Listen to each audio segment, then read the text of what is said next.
Welcome to the 0.2 Gram podcast. Today we're talking to George Reed, the Senior Technical Advisor at Star Diamond Corporation, to learn more about diamond exploration and how to find a new diamond mine. George has been in the diamond industry for decades. He's originally from South Africa and he started his career with De Beers Exploration, working on many deposits in Southern Africa. He's lived and worked in Canada since 1997 and he's been heavily involved in developing the Fort Alacorn diamond deposit in Saskatchewan with Star Diamond Corporation. This project is very interesting as the kimberlites, so the volcanoes that are bringing the diamonds to the surface, are quite unusual. They're intricate volcanic complexes that are much larger and also more well preserved than previously discovered kimberlites. Throughout his career, George has worked on many global diamond projects, and therefore he is the ideal person to talk to us about different diamond exploration projects and how to take a project from exploration to mining.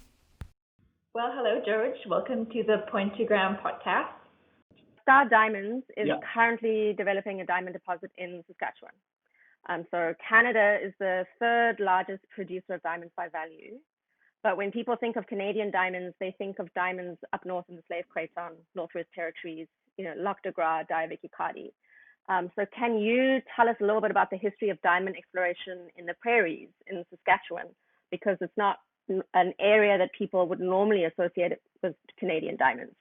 So can you tell us a little bit about how the discoveries in Saskatchewan came about? Like when were they first discovered? And how did it go sort of, from the early discoveries to people thinking that there may be kimberlites to eventually confirming that there were kimberlites in Saskatchewan? So it's an interesting part because I was integral in that story in an unusual way, in that in 1986 and 87, I had been associated with the interpretation of mineral chemistry that ultimately participated in and led to the discovery of Victor in the on the Adelpiscat River in the James Bay lowlands. So in 1988, I came on my first visit to Canada to look at Victor and to also go to the prairies where then a De Beers geologist by the name of Jacques Letendre had been doing till sampling, and there were some indicators, but till moves indicators all over the place. But he did visit gravel pits very diligently on the prairies. Gravel is in short supply, and wherever there's a gravel pit, he visited that and he looked at the sample, the lithologies within the gravel pits. And in a gravel pit to the west of Prince Albert, Saskatchewan, he found kimberlite, and it was undoubtedly kimberlite. Anyway, during the time that I was here, I was accompanied by another De Beers geologist, Farnes Viljoen, whom you probably know as well. And Farnes and I went to Saskatoon, and we sampled by digging a trench into what was then known as the Sturgeon Lake or Shellbrook kimberlite to the west of Prince Albert. The actual origin of this kimberlite and its full morphology was probably not fully explained and understood. There was a suggestion that it was a rafted block that had perhaps been taken off the Fort Alacorn kimberlites, which hadn't been discovered yet. They were only discovered the next year, and moved to the west of Prince Albert. There was a geologist, so then I went into head office and was working as a technical assistant after that trip in 1988. And during that time, there was a Russian geophysicist who had ended up on the prairies and using very broad-scale government geophysics, I think 1 mile spaced airborne survey, he noticed that there were geophysical anomalies large in a very magnetically quiet sedimentary basin in the Fort Alacorn forest. And so when these were early on, they were shown to De Beers. De Beers said, there's no way there's kimberlites that are that big. And little did they know about the morphology that would be discovered in the future. And in July and August of 1989, the Fort Alacorn kimberlites were first drilled. So then we jump forward by 6 years and we get to 1995. At the time that what was called the Fort Olacorn joint venture was formed, a very large block of claims was assembled. Cameco and Uranus had 50-50 each. And then in 1992, De Beers elected to earn an interest. They had to spend $6 million to get a 33% share. So they earned their interests, and there was work done, extensive work done on the Fort Olacorn kimberlite. However, this chain of magnetic anomalies, there was still one target that they were forbidden to stake because it was in proximity to the Saskatchewan River in the south, and the claims had been withheld for the potential construction of a hydroelectric reservoir. And so in late 1995, that claim became available, and what was one thing and another, it got into the hands of Star Diamond Corporation. And so we only then had, or Star only had, one kimberlite on which to focus, and so they went all out on that kimberlite at the southeast end of this chain, and then lo and behold, we proved that it had diamonds, and then we had to determine the value of those diamonds. So we just heard from you about the kimberlites at Fort Olacorn and how they were discovered using geophysics. But how do you go from the exploration to the actual mining? So is it just the geophysics, indicator mineral sampling? Can you talk a little bit more about these techniques that we use to actually identify potential targets, and then... And potentially also how it varies in different parts of the world. And so in Canada, you have to apply different techniques because of the glacial till. But, obviously in West Africa, you're not going to be applying the same techniques to exploration. And so could you maybe just talk a little bit about, just briefly, about the different types of exploration techniques that there are and how it varies slightly in different countries or different regions depending on the local environment? So we'll just, because we've been talking about Saskatchewan, we'll start here. So Saskatchewan is a very unusual case in that the kimberlites are completely buried by till and have been for 10,000 years, essentially. And therefore, the indicators that are available on surface are not necessarily from those local kimberlites. And so the geophysics is the method to make a discovery, and the only way of testing the geophysical target is through drilling. We'll go to the very famous block, the Archean slave craton in the Northwest Territories, where Ekati and Diavik and Jericho and Diamond Snap Lake diamond mines were discovered. The slave province is bald Archean. You essentially have ancient rocks on the surface. You do have till, but generally it is relatively thin.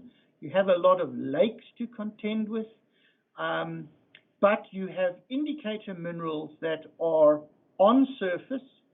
They are frequently found in glacier fluvial deposits such as eskers, but they're also in till. So you would pick up the train in an esker, but once you get local, you do local sampling within a till.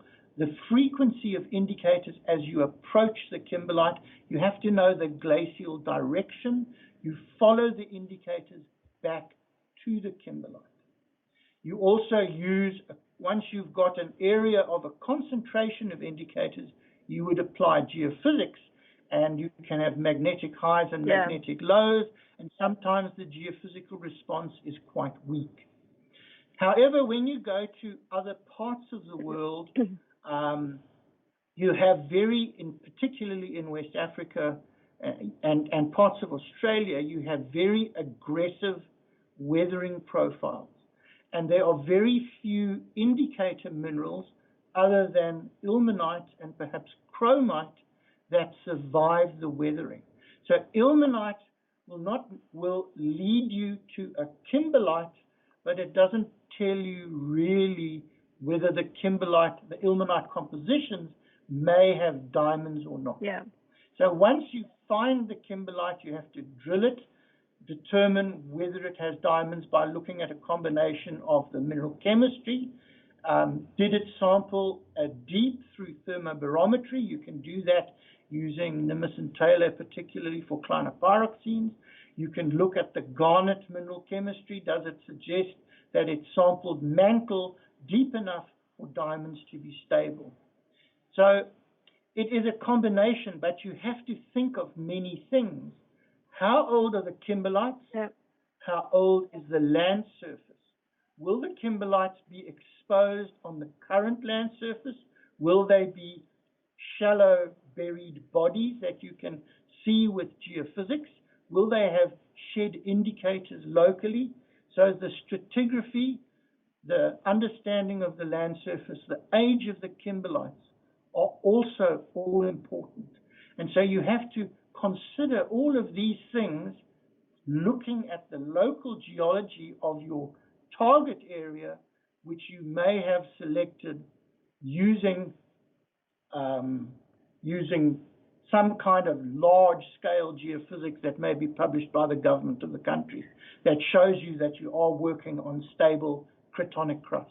How do you even decide this is an area in the world where we think we might likely find diamonds? Like, which areas would you pick, or how do you decide which ones to pick? Well, there has for a long time, since the 60s already, been the idea of Clifford's rule.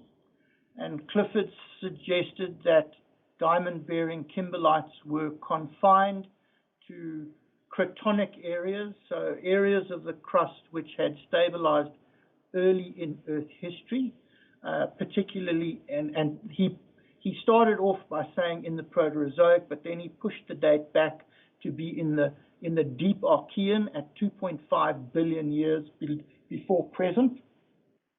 And so these stable islands of continental crust have wandered around the Earth, and kimberlites have erupted through them.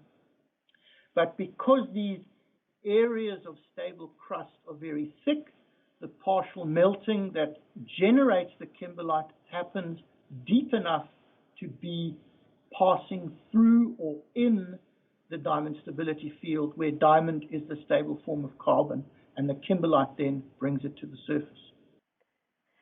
Well, I just wanted to add that sort of Clifford's rule, even though it's being used as a rule in exploration that you're going to be looking for these old stable areas of Archean crust, I think now there's more and more evidence that even areas that have not been stable since the Archean, they still can produce an economic diamond mine. And there's a few examples. For example, Victor on the Superior Craton certainly experienced magmatic reworking at 1.1 GA.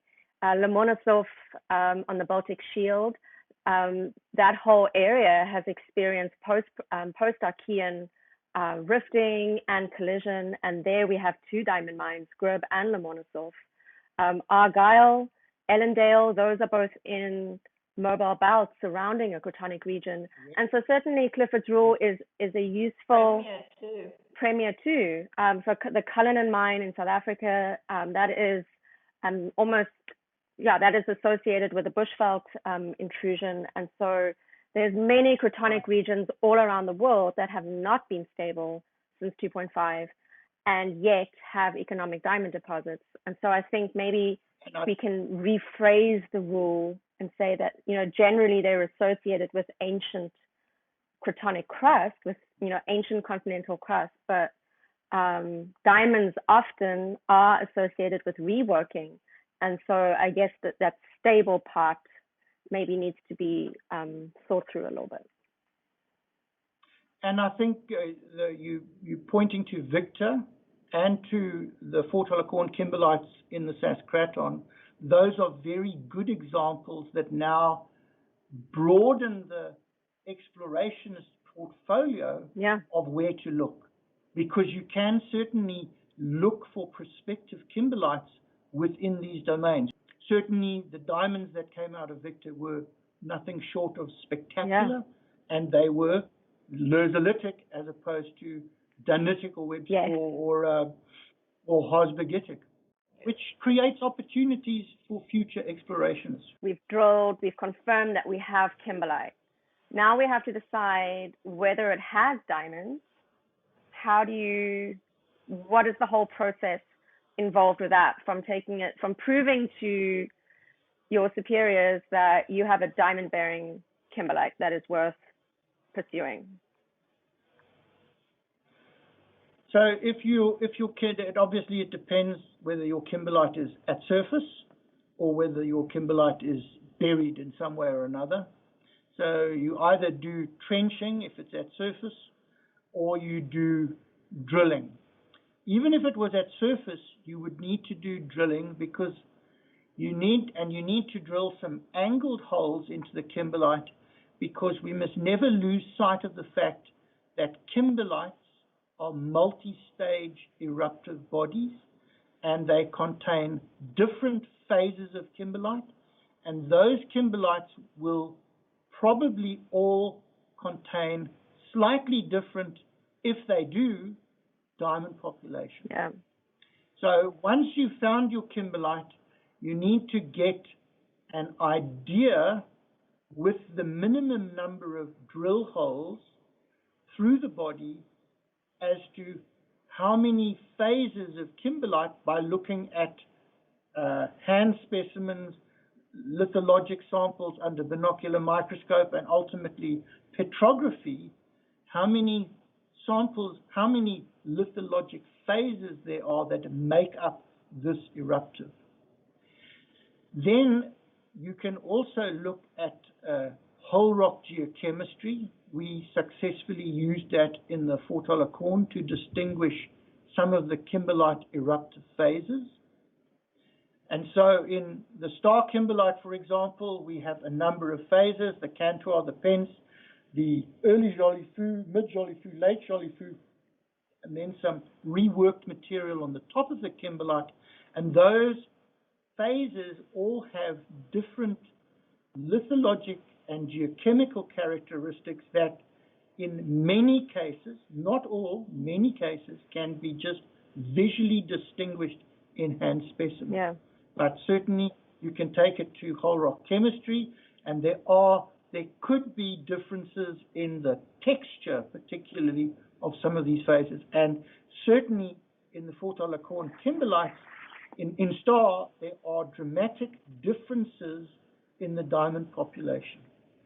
Once you know that you have a diamond-bearing kimberlite, how do you decide what the potential value of these diamonds are and what the quality of these diamonds are going to be? So you discover your kimberlite, you do some mineral chemistry work. It has favorable mineral chemistry. The clinopyroxenes suggest that it's sampled mantle within the diamond civility field. The garnets are up on the high on the leusolite trend, or they're in the harzbergitic and danitic field. So it's all, and the chromites suggest the same. It's all hanging together. Yeah. So the minerals themselves, so not just the diamonds, but we're looking at the minerals, and the mineral chemistry suggests that this kimberlite sampled a diamond favorable portion of the mantle. And so we know that we're in like prime diamond territory. Now we need to decide whether the diamonds themselves are going to be large and valuable. Initially, you would go to microdiamond analysis. So you sample diamonds going down to about 150 or 105 microns. You can go smaller. That work is very expensive and very difficult. Microdiamond sampling in general is not the final word, and we have learned a lot about microdiamond statistics and the relationship to macrodiamond parcels. So let's look as an example at Victor. Victor was found using geophysics. They were magnetic kimberlites that were in a Paleozoic limestone terrain. They were very obvious targets. They drilled them. They showed they were kimberlites. They then looked at the mineral chemistry. There weren't subcalcic garnets weren't really present. So they started doing some microdiamond work. There were microdiamonds found in Victor, which was the V body. That's where the Victor name comes from. But there weren't that many. Yeah. And there was an absence of subcalcic garnets. And so what with one thing and another, Victor got put on the back burner. And it was a discovery that had diamonds, but it hadn't had a bulk sample taken. It didn't see the criteria, the knowns at the time in 1989 or so, 1990, didn't justify further exploration of Victor. We then fast forward to, I think, 1995, where De Beers had a depot in Thunder Bay. All the Victor core was stored in that depot. They decided to close that facility down. They needed to do something with the core. And Alex van Zyl, who was the responsible person at the time, he made the decision to send all that core to Kimberley in South Africa, where it was put through hydrofluoric acid, and the diamonds recovered. And because they had a much more representative sample than the sort of 100 or 200 kilograms of sample, it was tons of kimberlite that went through. They got out diamonds there were more diamonds, but there were also diamonds that were very attractive, that suggested an opportunity. And so by then they had done some core drilling. They thought they knew what the internal structure of the body was like, but they then needed to take a bulk sample. So the step to go from there's diamonds, you've got a vague idea of what the grade might be. Yeah. So you now need to take a bulk sample, and you get out certainly more than 1,000 carats of plus 1 DTC, that's 1.09 millimeter round screen diamonds, and value them commercially and see what you've got. So you need to take a bulk sample. In Victor, it was quite difficult. They had to deal in a muskeg terrain, dig a trench. It was a difficult exercise. They took out, I think it was 2,000 carats, and then they saw what they had. They then went and took more. So they did 2 bulk samples at Victor. They then found they had a very attractive parcel of diamonds, but the kimberlite that contained the very interesting and very high value lersilytic diamonds was quite limited in extent, but it was certainly mineable, and ultimately the mine went ahead. But it's pivotal that you don't just know grade and tons, but you also have to know price. So diamond price is all important. And certainly with the four-tiller corn kimberlites, I think I was talking earlier, when I joined, they were sinking a shaft, and in my second week of being with Star Diamond Corporation, the shaft entered kimberlite, and then we burrowed down quite a lot further, down to 235 meters below surface, and then we developed a horizontal development. We took out some 3 kilometers worth of tunnel, of lateral drift. Ultimately, there were 3 phases of development that resulted in 75,000 tons, from which we got about 10,000 carats of commercial goods. Among those diamonds, there were some big stones up to just under 50 carats.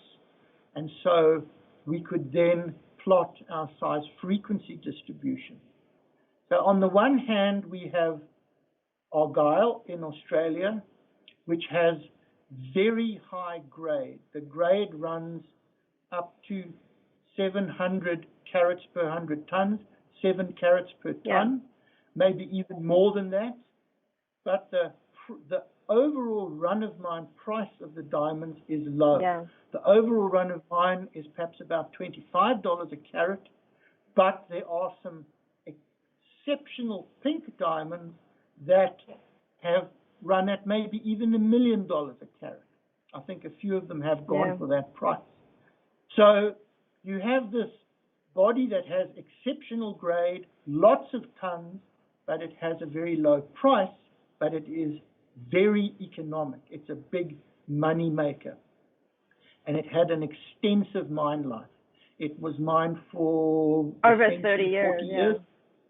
Yes, so over 30 years. So you then go to the other extreme, which is Letseng Latarai in the highlands of Lesotho, currently operated by Diamond Corporation. It has an extremely low grade, perhaps 1.7 or 2 carats per 100 tons. So very few diamonds, but lo and behold, the run-of-mine value is between about $1,500 and $2,000 a carat, depending on where you are in the market, and it has produced some remarkable gems. The first big gem during my career was the Lesotho Promise, which was 630 carats, sold for $12.37 million. Since that time, there has been a 910. Yeah, so the Lesotho Legend, 910 carat diamond. I think that was 2 or 3 years ago that was discovered. Yes. Yeah, and so I think you've touched on a very interesting thing, is that it's not just grade and tonnage that you are considering. You're also considering diamond value, and diamond value depends on a number of factors, such as the color of the diamond, whether it's colorless or whether it has a fancy color like the pink Argyle diamonds or the fancy yellows that we got from Ellendale. But certainly like the colorless diamonds from Letseng, and for example, Victor, that also has a number of high quality colorless stones. But you're also considering clarity of these stones, the amount of inclusions in the stones. And so it's not just the size of the diamonds and the color of the diamonds, it's also the clarity and the amount of inclusions that are within the stone, and whether you can get a good clarity grade on the stone. And so I think that is what makes diamond mining so tricky, is because you're not just considering grade, you're also considering the quality of the diamonds themselves. And so an example that I always give of a high grade diamond mine, but with really low quality diamonds, is, the DRC diamonds that have this, it's a high economic grade, but the actual value of the stones themselves aren't that great. If you do have a kimberlite, such as the Star kimberlite, or Letseng, or Cullinan, or Karowe, which have high proportions or unusually high proportions, up to over 20% of type 2As, you can expect larger stones in future production. That is true, for sure. And I think that is the optimistic outlook for the future production for Star. So while we have a current diamond run-of-mine value of about $200 a carat, I would like to think that when we see the first or the second quarter of production, that number would be very much higher. Obviously, that is presently speculative, but I think that will turn out to be true, and certainly those numbers rose very substantially for Karowe. And Karowe is now at over $400 a carat. Yeah. So can you talk us through the size frequency distributions for sort of just the 3 examples that you gave? So Letseng, Karowe, and then your own deposit, Orion Star South. Can you just show us how those size frequency distribution plots work, and then how you use that to predict whether you're going to have a coarse size frequency distribution? So here we have the size of the diamond in carats per stone across the x-axis, going from little ones to big ones, and it is a log scale. And also on a log scale on the z-axis is increasing from top to bottom is the proportion of stones that falls into that size class. So they're complicated diagrams. We see Letseng in the purple, heading up to the 100-carat mark, and then going very much further to 600 and 910 eventually. Yeah, huge diamonds. And then you can see Argyle that we spoke of earlier. This is a size frequency distribution that was published in Andy Davies' PhD thesis in 1989. And we can see it has a very much lower, as we would say, or not as coarse size frequency distribution. So as we go to the left, the stones get bigger with greater frequency. There is also a rule of thumb that in a diamond mine, more than 80% of the revenue will come from about 15% of the diamond population. So the big stones, and particularly in a mine such as Letseng or Karowe, the big stones can be very strong drivers of that. Whereas a mine like Argyle, it works on mass production. It produces a huge number of diamonds, many of which go into the Indian market. They get cut and polished into relatively lower quality goods, but there are a small population of absolutely spectacular things that have come out of Argyle. So then you can see that in between the end members, you have the Star Early Jolly Fu Kimberlite in red, and then a smaller unit by tonnage volume is the Cantua Kimberlite, which is getting closer to Letseng. And obviously the Star is relatively low grade, between 10 and 20 carats per 100 tons, as opposed to Letseng's about 1.5 to 2 carats per 100 tons. But we have some high value goods, the 11.96 carat type 2A stone, which is essentially D in color, essentially gin and tonic white, and with a nice value on that stone in thousands of dollars per carat. So the deposit in Saskatchewan actually has great prospects to produce high value large diamonds, similar to Karowe and Letseng. Correct. Value. For like diamond mines, what is the average diamond price for mines? Or I mean, it varies very broadly, but like, what is considered maybe a good price? Or median, like, maybe a median price, maybe. Like a median price, yes. The world average is presently is probably lower than $90 a carat. The world average, but that includes a lot of low quality goods. But you would certainly want your mine that you were approaching evaluation on, and in evaluation, you'd want the diamond price to come out above $100 a carat. I think if in the modern day, unless you were at about $100 a carat of rough goods overall, you would be pressed. Our first valuation for a 3,000 carat parcel that we did in Antwerp would have been early 2005 was $135 per carat. So, and we were very pleased with that result at that time. And at that time, the world average was much lower. I think when Diavik went into feasibility study, the price was only at about between $50 and $60 a carat. It was much lower, but there have been very good diamonds that have come out of this. Ekati had the best of both worlds in that they had the grade and they had some high value stones. I think Koala certainly produced $430 per carat goods, so very strong values. Awesome. So diamond price, as we can see, is all important, and never lose sight of it. And that the fact that it's unique to not just the kimberlite, but the phase of eruption within the kimberlite.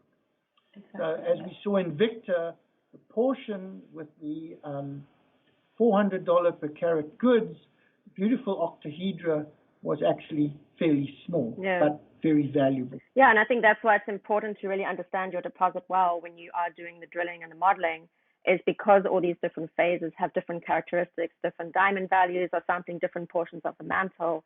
You need to understand the 3D distribution of all these different kimberlite phases really well so that you can mine your kimberlite very effectively.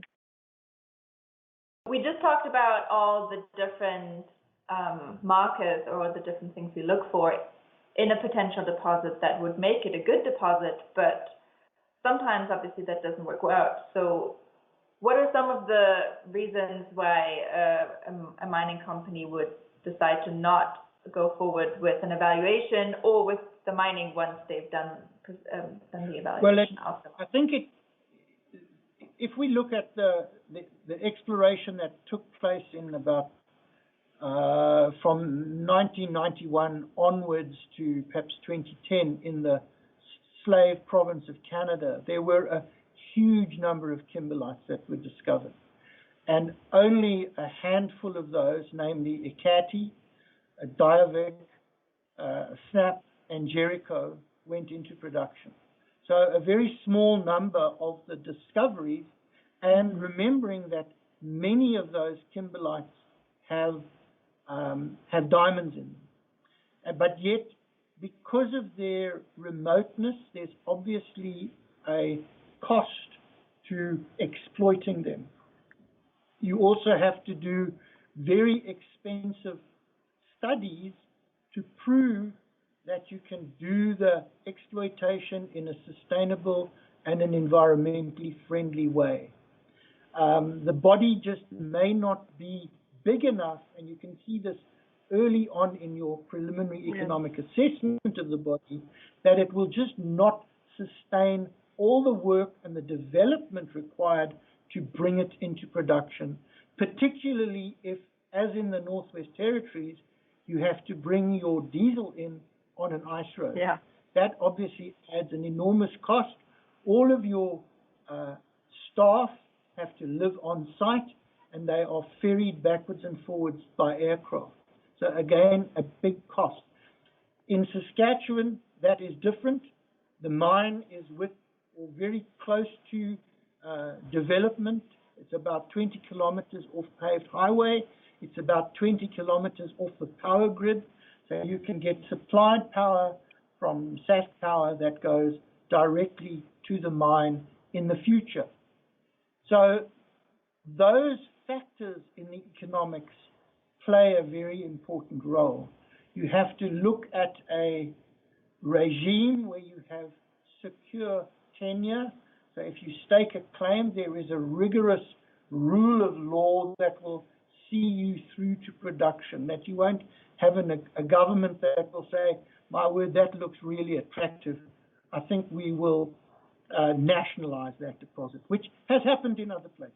But certainly in jurisdictions, particularly such as Canada, there is the opportunity to develop projects in a very sound framework, but it has to be done in a way that meets very high environmental standards. Of course, yeah. And so the environmental impact assessment, while we have spoken at length about looking at deciding how many diamonds there were in the internal structure of this deposit and how much they were worth and all the work that went into that, you must realize that there is another volume of work that is just as big in showing that the exploitation of this kimberlite, and you have to develop and you have to cost the infrastructure that's going to develop that. You have to show that that can be done in a sustainable and an environmentally friendly way, which can be rehabilitated to the satisfaction of the jurisdiction and will not impact the surrounding communities. So that is an enormous amount of work. Yeah. You also have to have a social license to put your deposit into production. And you have to assist the communities that are surrounding the project and will ultimately benefit from the project through the employment and through trickle-down economics of the project. So there is a huge side that goes way beyond the sort of scientific prospecting and evaluation of the deposit. So I also was curious about some deposits where you find a kimberlite, but you may not think at the moment that it is large enough or that it has enough diamonds.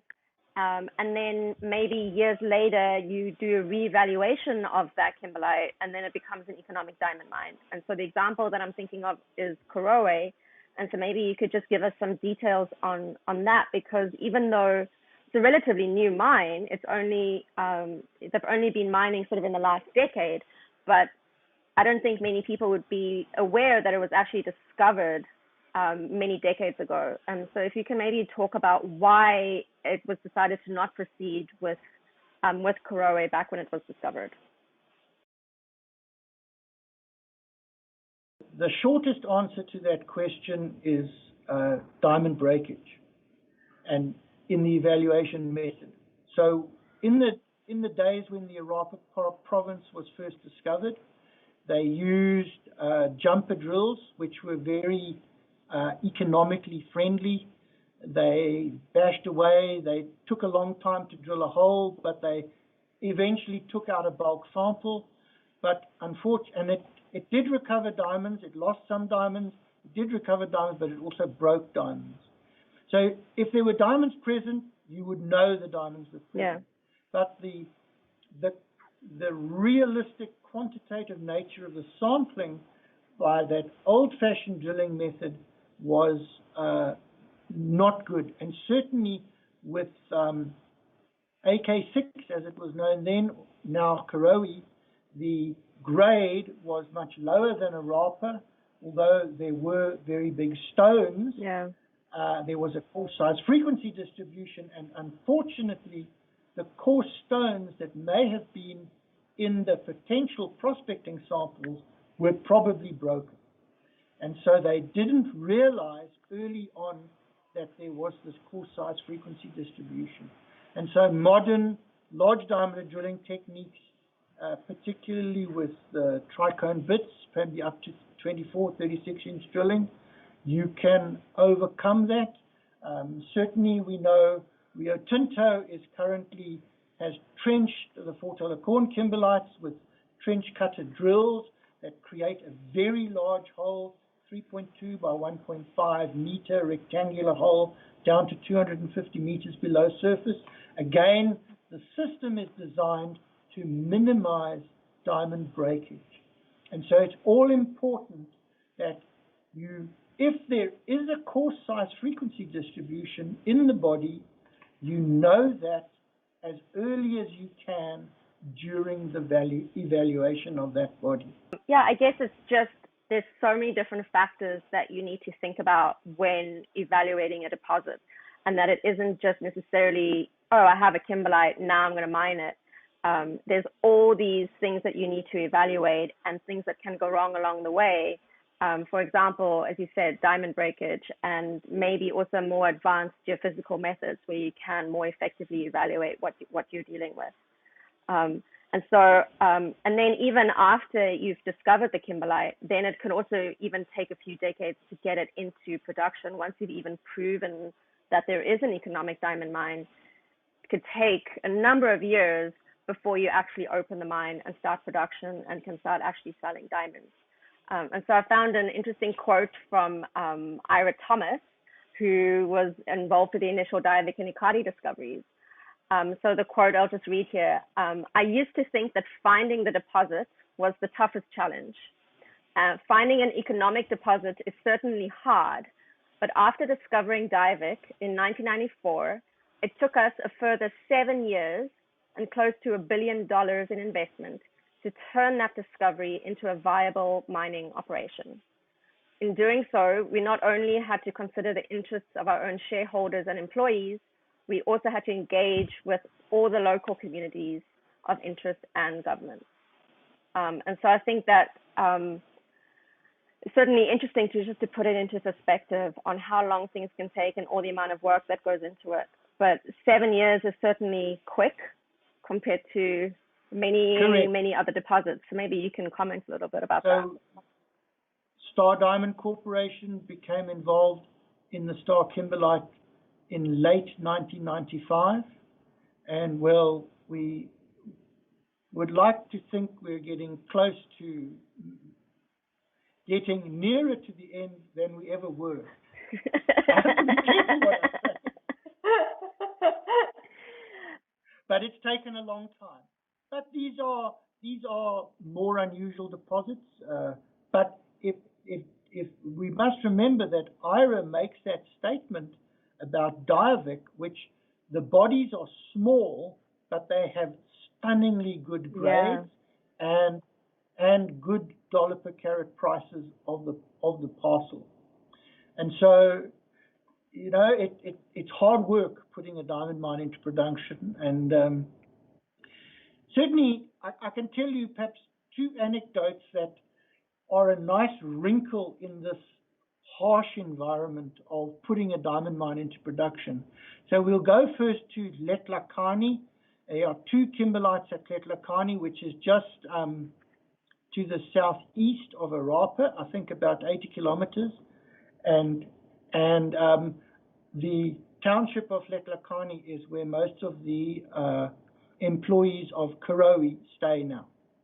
But when Letlhakane was discovered, it was evaluated by De Beers, and it was to go into production. They decided to put a separate processing plant on Letlhakane, and they had cleared the top of the deposit for the commencement of mining. And the engineers said, well, we need something to test the plant. And they said, oh, there's that crap we took off the top of the kimberlite. Let's put that through. And little did they know that it was an alluvial deflation surface where the diamonds had rested for tens of thousands of years, had accumulated, and the diamonds that went into the plant more than paid for all of the infrastructure of the creation of Letlhakane. Wow. That's intense. And the same happened at that's lucky. It's like Klipspringer, which was jointly operated by De Beers and Southern Era. And I'm never sure of the exact figures, but I think it took them something like 16 minutes or an hour or something like that of running the plant to have paid for the plant. Oh, man. Again, the deflation surface, alluvial enrichment on the top of the kimberlite. That's awesome. So that's another benefit of your deep weathering African terrain. Yeah, that you're not necessarily going to get in Canada. Which they've been skimmed off by the glacier, unfortunately.